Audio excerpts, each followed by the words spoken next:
మదురైలో AP deputy CM Pavan కళ్యాణ్పై case నమోదైంది. పవన్ మతాలను రెచ్చగొట్టే వ్యాఖ్యలు చేశారంటూ తమిళనాడులోని మదురైలో ఓ న్యాయవాది పోలీసులకు ఫిర్యాదు చేశారు. దీంతో పవన్ కళ్యాణ్పై 499, 500, 504తో పాటు 505 సెక్షన్ల కింద కేసు నమోదు చేశారు పోలీసులు.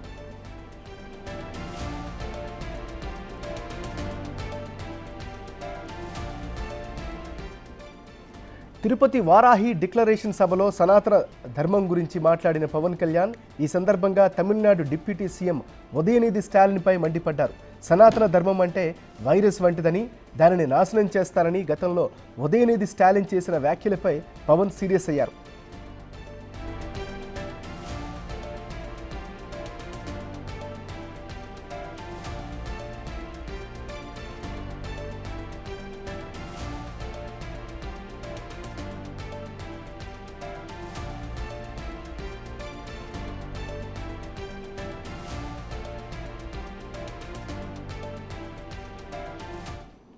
సనాతన ధర్మాన్ని కించపరిచే వారికి గట్టిగా సమాధానం చెబుతామని ఫైర్ అయ్యారు. అయితే పవన్ వ్యాఖ్యలు మతాలను రెచ్చగొట్టే విధంగా ఉన్నాయని వాంజినాథన్ అనే న్యాయవాది ఫిర్యాదు చేశారు.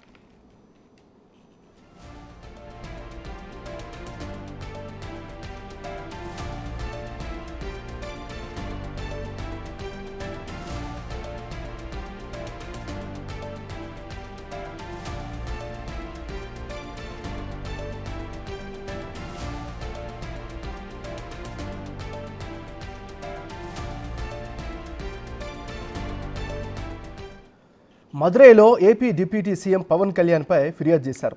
పవన్ మతాలను రెచ్చగొట్టే వ్యాఖ్యలు చేశారంటూ తమిళనాడులోని మదురైలో ఓ న్యాయవాది పోలీసులకు ఫిర్యాదు చేశారు. సో ఇదే అంశానికి సంబంధించి మరింత తాజా సమాచారం అందించేందుకు మా ఇన్పుట్ ఎడిటర్ పవన్ లైవ్లో సిద్ధంగా ఉన్నారు. పవన్, చెప్పండి, మీ దగ్గర ఉన్న అప్డేట్స్ ఏంటి, దీనికి సంబంధించిన డీటెయిల్స్ ఏంటి? ఇటీవల అటు లడ్డూ వివాదం తర్వాత ప్రాయశ్చిత దీక్ష పేరుతో పవన్ కళ్యాణ్ దీక్ష చేశారు. ఆ తర్వాత తిరుమల తిరుపతిని ఆయన కాలినడకన దర్శించుకున్నారు. వారాహి డిక్లరేషన్ సభను అక్కడ ఏర్పాటు చేశారు. వారాహి డిక్లరేషన్ సభలో పవన్ కళ్యాణ్ చేసిన వ్యాఖ్యలు అటు డిఎంకేకి అటు జనసేన మధ్య కొంత గ్యాప్ను సృష్టించాయి. పవన్ కళ్యాణ్ ఒక మాట అక్కడ అన్నాడు, అది డిఎంకే యువనేత తమిళనాడు ఉప ముఖ్యమంత్రి ఉదయనిధి స్టాలిన్ ఉద్దేశించి ఆ వ్యాఖ్యలు పవన్ కళ్యాణ్ చేశారు అంటూ పెద్ద ఎత్తున చర్చ జరుగుతుంది. ఉదయనిధి స్టాలిన్ గతంలో ఒక వ్యాఖ్య చేశారు, సనాతన ధర్మం అనేది ఒక వైరస్ లాంటిది అంటూ ఆయన చేసిన వ్యాఖ్యలను పవన్ కళ్యాణ్ మరొకసారి దాన్ని అన్నారు. సనాతన ధర్మం అనేది ఒక వైరస్, దాన్ని నాశనం చేస్తానని ఒక యువనేత అంటున్నాడు. అట్లాంటి వాళ్ళు చాలామంది చరిత్రలో వచ్చారు, కనుమరుగైపోయారు అంటూ ఆ తిరుపతి సభలో పవన్ కళ్యాణ్ చేసిన వ్యాఖ్యలపైన అటు డిఎంకే నేతలు తీవ్ర స్థాయిలో ఫైర్ అవుతూ ఉన్నారు.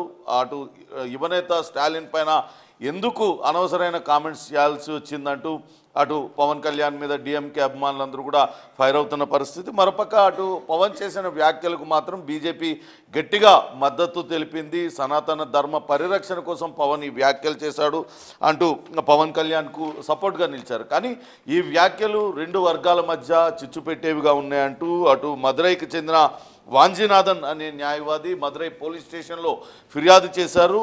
అటు ఇది రెండు వర్గాల మధ్య అటు ఘర్షణ సృష్టించే విధంగా ఈ పవన్ కళ్యాణ్ వ్యాఖ్యలు ఉన్నాయి. అట్లనే అటు పబ్లిక్ మిస్చీఫ్ చేసేలాగా, అంటే పబ్లిక్లో అలజడిని సృష్టించేలాగా ఈ వ్యాఖ్యలు ఉన్నాయి. దానికి సంబంధించి సెక్షన్ 505 కింద కేసు నమోదు చేయాలి. అట్లనే శాంతిని భగ్నం చేకూర్చే విధంగా పవన్ కళ్యాణ్ ఈ వ్యాఖ్యలు చేశాడు కాబట్టి దానికి 504 సెక్షన్. అట్లనే ఆ డిఫమేషన్, ఒక వ్యక్తిని ఆయనను కించపరిచే విధంగా మాట్లాడారు, ఆయన పరువుకు నష్టం కలిగించారు కాబట్టి 500 సెక్షన్. అట్లనే 499 కావాలనే ఒక వ్యాఖ్యలు చేయడం, ఒక వ్యక్తిని ఉద్దేశించి వ్యాఖ్యలు చేసి అతను కించపరిచే విధంగా ప్రవర్తించడం, ఇదంతా కూడా సెక్షన్ 499. ఈ 4 సెక్షన్ల కింద పవన్ కళ్యాణ్ పైన కేసు నమోదు చేయాలంటూ వాంజినాథన్ అనే న్యాయవాది మదురై పోలీస్ స్టేషన్లో ఫిర్యాదు చేశారు. ప్రస్తుతం ఫిర్యాదునైతే మదురై పోలీసులు స్వీకరించారు. దానికి లీగల్ ఒపీనియన్ కోసం వాళ్ళు వెయిట్ చేస్తూ ఉన్నారు. కానీ అటు డిఎంకే జనసేన బీజేపీ నేతల మధ్య మాత్రం అటు సోషల్ మీడియాలో విపరీతమైన విమర్శలు ప్రతి విమర్శలు కొనసాగుతూ ఉన్నాయి. సనాతన ధర్మం వైపు పవన్ కళ్యాణ్ ఇప్పుడు కొత్తగా వచ్చాడు, అసలు ఆయనకు ధర్మం గురించే తెలియదంటూ అటు డిఎంకే నేతలు కూడా సోషల్ మీడియాలో కౌంటర్లు వేస్తూ ఉన్నారు. ఇటీవలనే పవన్ కళ్యాణ్ బీజేపీ స్టాండ్ తీసుకొని కావాలని ఈ రకంగా చేస్తున్నాడంటూ వాళ్ళు కౌంటర్లు వేస్తున్నారు. కానీ అటు బీజేపీ కూడా పవన్ కళ్యాణ్కు మద్దతుగా అనేక ట్వీట్లు చేస్తుంది. సోషల్ మీడియాలో రకరకాలుగా పవన్ కళ్యాణ్కు మద్దతు తెలుపుతుంది. ఇటీవల వారాహి డిక్లరేషన్ కావచ్చు, అటు లడ్డూ పైన పవన్ కళ్యాణ్ స్పందించిన తీర్పును బీజేపీ అభినందిస్తూ వాళ్ళు కూడా సోషల్ మీడియాలో ట్వీట్ చేస్తున్నారు. మొత్తం మీద అటు తెలుగు రాష్ట్రాలనే కాదు యావత్ వెంకటేశ్వర స్వామి భక్తులను ఒక లడ్డూ వివాదంతో పెద్ద ఎత్తున అందరూ కూడా ఆందోళన చెందిన పరిస్థితి. ఇదే నేపథ్యంలో పవన్ కళ్యాణ్ వారాహి డిక్లరేషన్ సనాతన ధర్మ పరిరక్షణ కమిటీ వేయాలంటూ డిమాండ్ చేస్తూ వస్తున్నారు. అదే వారాహి డిక్లరేషన్ సభలో చేసిన వ్యాఖ్యలు ఇప్పుడు తమిళనాడు ఆంధ్రప్రదేశ్ రాజకీయాల మధ్య కొంత హీట్ పుట్టించే విధంగా జరుగుతున్నాయి. చూడాలి దీనిపైన ఉదయనిధి స్టాలిన్ కూడా ఇప్పటికే ఆయన స్పందించారు.